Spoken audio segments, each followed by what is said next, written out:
ঘটনা নাম্বার ১। একদিন আমার মা ও মাসির কাছ থেকে এই গল্পটি আমার শোনা। এই গল্পটি প্রায় মা ও মাসির ছোটোবেলার গল্প। একদিন মধ্যরাতে মা আর মাসির খুবই পেটের অসুখ হয়। মাসিকে দাঁড়াতে মা গিয়েছিল পুকুর পাড়ে। সে পুকুরটি ছিল নিস্তব্ধ এবং সে পুকুরটিতে রাতের বেলায় যাওয়া এবং দুপুরবেলায় যাওয়া ছিল বারণ। কিন্তু তখনকার দিনে বাড়িতে বাথরুম না থাকার কারণে রাতে দুজনকেই চলে যেতে হয়েছিল সে পুকুর ধারে যেয়ে মাসি নিজে শৌচ কাজ করছিল। কিছু ইতিমধ্যে মাসির মনে হয় মাসি যে গাছের নিচে বসেছিল সেই গাছের উপর থেকে কেউ মাটি ছুঁড়ছে এবং মাটিটি ঝরঝর করে পড়ে আসছে। মাসি ইতিমধ্যে সেই বিষয়টিকে পাত্তা না দিলেও মা দেখতে পায় মাসি যে গাছের নিচে বসে আছে সে গাছের উপর দিক থেকে কেউ ওঠা ও নামা করছে।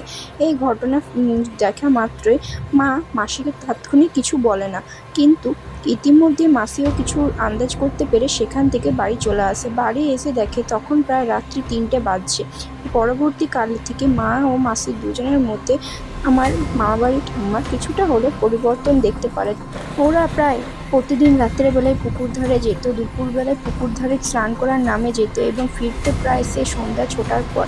ইতিমধ্যে আমার মামাবাড়ির দিদার কিছুটা সন্দেহজনক লাগতে শুরু করেছিল। আরও বেশি করে তাদের সন্দেহটি একদিন প্রকাশিত হয় যেদিন এক অমাবস্যার রাতে তারা দু বোনে চুল খুলে গিয়েছিল সেই পুকুর ধারে এবং সেখানে তার পিছু পিছু ঠাম্মা ও দাদু যায় এবং যেয়ে দেখেছিল যে তারা দুজনে কার সঙ্গে কথা বলছে এবং পুকুরের এক ধারে নিজের বস্ত্রগুলিকে খুলছে এবং জলের মধ্যে অর্ধেক মুখ ডুবিয়ে তার প্রায় খানিকক্ষণ পর তারা জলের ভেতর থেকে মুখটি বার করছে এবং কিছুক্ষণ মধ্যে আবার জলের ভেতর মুখ ডুবিয়ে রাখছে। তাদেরকে দেখে মনে হচ্ছে কেউ যেন তাদেরকে বশ করে রেখেছে। ইতিমধ্যে ঘটনাটি দেখে ঠাকুমা সঙ্গে সাথে চলে যায় একজন নামী তান্ত্রিকের কাছে সব বলে তান্ত্রিক জানায় যে তাদের দুজনকে জলযোগ ভূতে পেয়েছে। সেদিন রাতের যেদিন তারা গিয়েছিল পুকুর ঘাটে সেদিন ছিল ঘোর অমাবস্যার রাত এবং সেই ভূতটির তারা কোনোভাবে ব্যাহত বা বিরক্ত করেছে, তার ফলে সেই ভূতটি তাদের বাড়ি পর্যন্ত চলে এসেছে। এখন তারা তাদের দু বোনকে ভূতটি আকর্ষণ করছে। ওই তান্ত্রিক ঠাকুমাকে বলে যখন তোমার দুই মেয়ে পুকুর ঘাটে যাবে তখন তুমি আমাকে ডেকে নিয়ে চলো।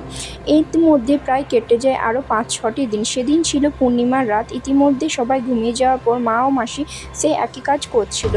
ঠাকুমা চুপচাপ শুয়েছিল এবং কিছুক্ষণের মধ্যে তিনি দেখতে পায় মা ও মাসি চুল খুলে চলে যায় সে পুকুর ঘাটে। কিন্তু সেদিন ঠাকুমা তান্ত্রিককে ডাকতে পারেনি, কেননা মা ও মাসি দুজনা মিলে পিছন দিকের দরজাটি আটকে দিয়ে গিয়েছিল। এর পরের দিন ঘটে এক অদ্ভুত ঘটনা। দাদু বাজার থেকে এনেছিল খাসির মাংস দেখে তারা দু বোনে মুচকি হাসে আর বলে যে মা আমরা দু বোন মিলে আজ রান্নাটি করব। কিন্তু তারা রান্নাটি করে না, বরং ফাঁকা বাড়িতে থেকে তারা মাংসটি কাঁচা চিবিয়ে দু বোনেই খেয়ে নেয়।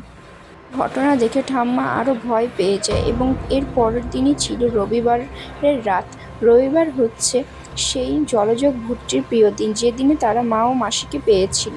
ইতিমধ্যে সেই দিন রাতে যখন তারা আবার পুকুর ঘাটে যায়, দিদা ওই তান্ত্রিককে ডেকে নিয়ে আসে এবং সেখানে যেয়ে মা ও মাসিকে অনেক ছাড়া বাড়া ও যজ্ঞ করায়। এখন তারা পুরোই সুস্থ। ঘটনাটি লিখেছে বিদিশা চক্রবর্তী।